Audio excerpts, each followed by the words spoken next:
I have for you birthday cake, and I know it looks good enough to eat, but it is a 100% soy-based candle. Birthday cake can be purchased on my website, Wick Avenue. I'll list the website link below. Here you see me using a wick trimmer to trim the wick to about 1/2 inch. I purchased this on Amazon. I'll also have that listed in the description box below.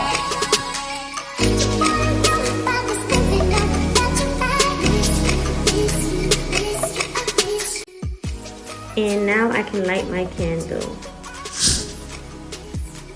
Do not skip the step of trimming your wick. It is important and essential for a cleaner burn and a reduction in smoky residue. Also important, allow your candle to burn to the ends of the vessel for the first time. This will allow you to get the most out of your candle. Remember, birthday cake is on our website for purchase, and it will make a perfect gift for anyone that loves candles. Visit www.wickavenue.com.